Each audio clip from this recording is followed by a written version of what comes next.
Good evening. The portrait of President Trump that will hang in the National Portrait Gallery over at the Smithsonian has just been unveiled. However, this is only part one. Now, over in Arizona, the audit of the 2020 election has officially been underway for the last several days now. However, in the background, the Arizona Democratic Party has been continuing to push a legal challenge to have it either paused or stopped altogether. Meanwhile, over in Europe, according to the president of the European Commission, if you want to go and visit any country inside of the European Union starting this summer, you will need to show proof that you have been vaccinated. And lastly, according to the results of the 2020 U.S. Census, several states that are Republican strongholds will gain congressional seats in Congress, meaning that next year, during the midterm elections, it will be easier for the Republican Party to take back the House. Let's go through these stories together. This is your daily Facts Matter update, and I'm your host, Roman from the Epoch Times. Now let's begin today's discussion over at the Smithsonian. The portrait of President Trump that will hang in the National Portrait Gallery at the Smithsonian has just been unveiled. Take a look. So this is actually not a painting that we're looking at. This is a photograph of President Trump taken inside of his office back in 2019, the day before he officially announced that he would seek a second term. In the background, you can see the flags reflecting the 5 branches of the military, as well as a portrait of President Andrew Jackson and a portrait of Benjamin Franklin. Now, over at the gallery where this photo will be hanging, there will be a note next to the portrait which says in part that President Trump won office in 2016 after tapping into populist American sentiment and with the promotion of an American First agenda, delivering on major campaign promises like reducing illegal immigration, cutting unemployment, and appointing conservative judges. Now, if you would like to go and see this portrait for yourself over at the Smithsonian in Washington, D.C., you can do so starting May 14th. Passes are free. Now, something worth noting here is that this photograph is not President Trump's permanent commissioned portrait. We here at the Epoch Times, we asked the head of communications over at the Smithsonian, and he told us that the planning for the official painted portrait of President Trump is still in the conversation stages. Now, if you would like to see a high-resolution version of that photo for yourself, the link to that will be in the description box below this video for you to check out. And by the way, that is that same little description box that is right below that like button that I hope that you take a moment to smash. Because videos that are like this, talking honestly about what is happening in this world, are routinely censored, throttled, or sometimes outright removed by big tech giants like YouTube. However, when you smash that like button below this video, you are forcing the YouTube algorithm to share this video out to potentially thousands of more people, letting the truth be known far and wide. And also, by the way, in that description box, there will also be a link to Epoch TV. It's our brand new platform. It has no censorship on it, and you can watch all of our shows ad-free, like Larry Elder, Facts Matter with Roman, Crossroads with Josh, American Thought Leaders, and all the rest. That link will be down below. I hope you check it out. And now let's talk a little bit about embezzlement. A former senior advisor to President Barack Obama has just been arrested and charged by the FBI for allegedly stealing over $218,000 from charter schools that he himself helped to found. Now, the man in question, and now the man also in custody, is Mr. Seth Andrew, and he served under Barack Obama back in 2014 as a senior advisor in the U.S. Department of Education. But before taking on that White House position, he actually helped to found a chain of charter schools called Democracy Prep. And they were actually founded initially in New York, but now they operate 21 schools across the entire country. And according to federal prosecutors, Mr. Andrews embezzled over $218,000 from these schools. Why? Well, they said that half of the allegedly stolen money was used to maintain his bank account at a certain threshold, which then enabled him to get a better interest rate on the mortgage for his multi-million-dollar Manhattan apartment. Here's what one official said. Andrew is not only alleged to have stolen the school's money, but also to have used the stolen funds to obtain a savings on a mortgage for a multi-million-dollar Manhattan apartment. Thanks to the FBI's diligent work, Andrew now faces federal charges for his alleged scheme. Now, specifically, according to the criminal complaint, Mr. Andrews stole this money from the escrow accounts, which the state requires all charter schools to maintain in the event that the charter school is dissolved. However, the cash in those escrow accounts is supposed to just sit there. It's not supposed to be touched by anyone for almost under any circumstances. And the kicker to all of this is that this money in this escrow account actually came exclusively from public funds. And so essentially, it came from you and me. In fact, according to the criminal complaint, here's how Mr. Andrew funded these escrow accounts. Andrew was philosophically opposed to funding any of the schools in Democracy Prep with anything other than government funding. And just remember, when they say government funding, that means taxpayer funding. And so you and I, the American taxpayers, not only help to fund Democracy Now!, this branch of schools, but we also help to get Mr. Andrew a lower interest rate on his multi-million-dollar Manhattan apartment. Not bad. Regardless, Mr. Andrew was arrested on charges of wire fraud, money laundering, as well as making false statements to a financial institution.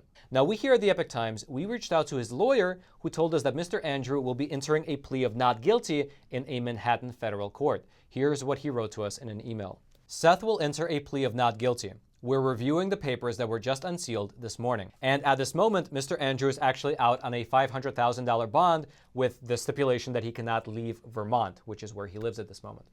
Now, in terms of the school, here is an email that the CEO, the current CEO of Democracy Now! Sent out to all the students and the parents. Seth left our network in 2013. His alleged actions are a profound betrayal of all that we stand for and to you and your children, the scholars and families that we serve.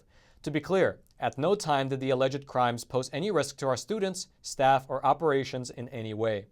Now, if you would like to read more about the details in this case, the link to that will be in the description box below this video for you to check out.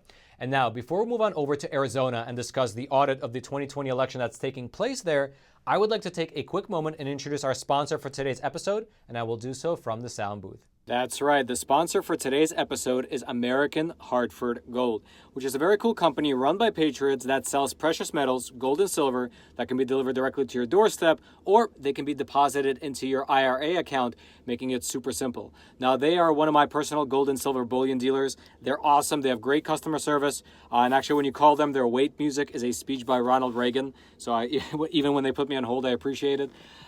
They have an A+ rating with the Better Business Bureau, and so you know they're a trustworthy organization.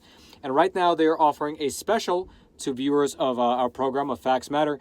So when you call them or when you place an order with them, depending on how much gold and silver you buy, they will not only throw in free silver, $1,500 worth of free silver, but they can also send you a free safe. So you can keep your precious metals in your home knowing that they're safe and secure. So the link to them will be in the description box below, or you can give them a call at 866-242-2352, or you can text Roman to 65532. Again, give them a call, click on the link in the description box below. And American Hartford Gold, thank you so much for sponsoring our episode. And now, Roman in the studio, back to you. And now let's move on over to Arizona. As we already discussed in a previous episode, the Arizona State Senate is currently conducting a very large audit of the 2020 election, which includes recounting 2.1 million ballots by hand, looking for IT breaches that might have occurred, and testing close to 400 voting machines. But in the background of all of this, the Arizona Democrat Party is continuing to push a legal challenge which aims to either stop or at least pause this audit.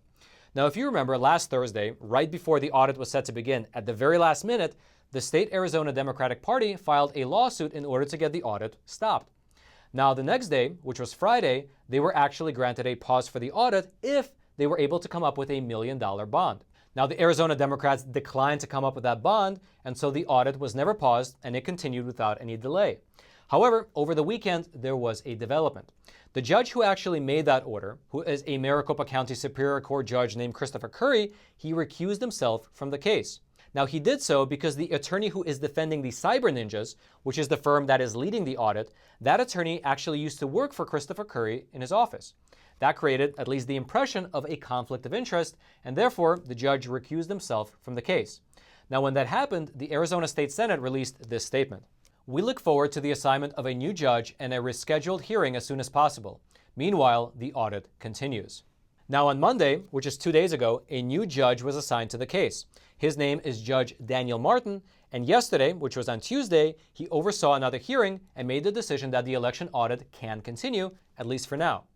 Now, if you're watching this, you might be wondering what exactly is the legal argument that the Democrats are making in order to have this audit stopped. Well, they are claiming that the contractors which were hired by the Arizona Senate were not properly securing the ballots or the equipment. Essentially, they're saying that both the ballots and the equipment were in danger of being either tampered or stolen. Now, there are a few things to unpack here that I'd like to go through with you. First of all, under normal circumstances, the machines and ballots are kept in a secure county facility, which is maintained by the Maricopa County Board of Supervisors. That location is so secure, in fact, that it's actually nicknamed the Vault. However, the Maricopa County Board of Supervisors, they actually refused to allow the state Senate to use that location for the audit. And therefore, the Arizona State Senate, they actually had to rent the Phoenix Coliseum. Now, secondly, the Democrats are citing a report by a local Arizona newspaper, which says that before the audit began, on 4 consecutive days, one of their reporters was able to walk around this Coliseum where the audit is taking place, and he was even able to get close to both the tabulating machines as well as the ballots. Here's what part of that report said. But on Monday, Tuesday, Wednesday, and Thursday, the Arizona's Family Investigates team gained access to the Coliseum, its hallways, staircases, and the main floor where the computer equipment will be used by the auditors. The team was able to get close to the actual ballots and county computer equipment. At no time did anyone at the site ask the team to leave. At no time did the team enter through any doorway or entry that contained a no trespassing or restricted access sign. Now, although that report sounds troubling, it doesn't say that there was no security at all. It does not say that they were actually able to touch the ballots or the machines. It just says that they were able to get close to them, although it doesn't actually say how close. Now, in responding to these criticisms, the Arizona Senate president, she made this comment. The ballots are protected by bonded and certified 24-hour security forces, kept in locked cages, and a public live stream is on 24 hours a day. And by the way, if you yourself would like to take a look at what's happening in this Coliseum right now, that public live stream, which is on 24 hours a day, you can access it for yourself by going to azaudit.org. The link to it will be in the description box below if you want to check it out. Which actually brings me to my last point, which is that regardless of these legal challenges which are happening in the background and which will continue to happen in the foreseeable future, the audit has now been officially underway for the last several days now. And as we hear any developments from this audit, we will let you know right away.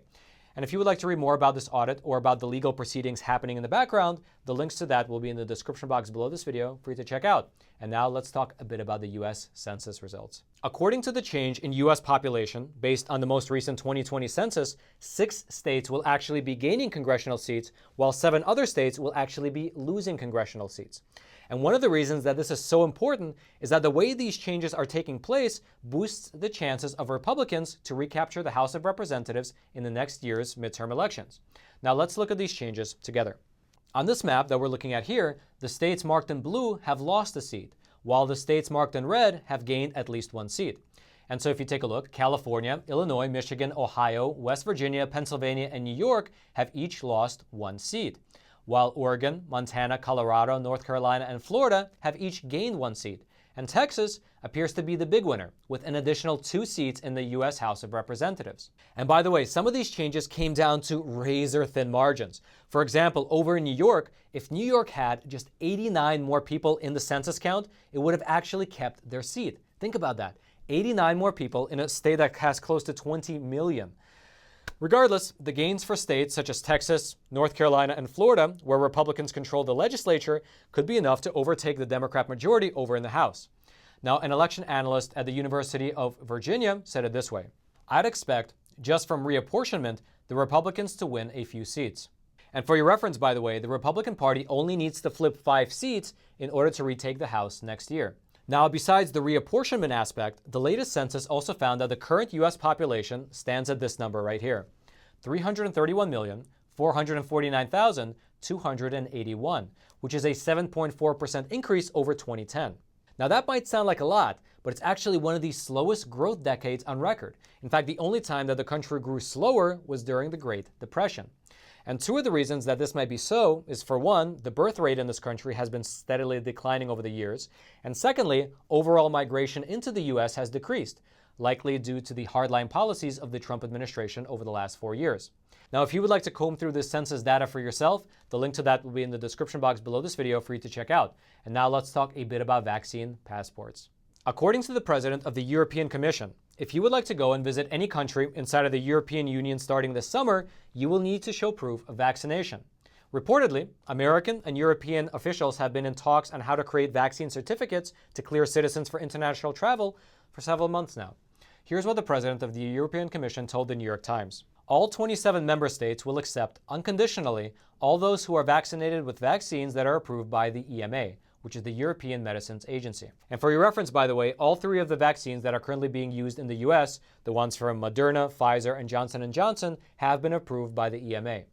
According to that report, details on how exactly travelers to Europe will prove that they're vaccinated is still being worked out, with some officials over in Brussels saying that it's possible that a low-tech solution might be used in the near future, something like maybe a physical card.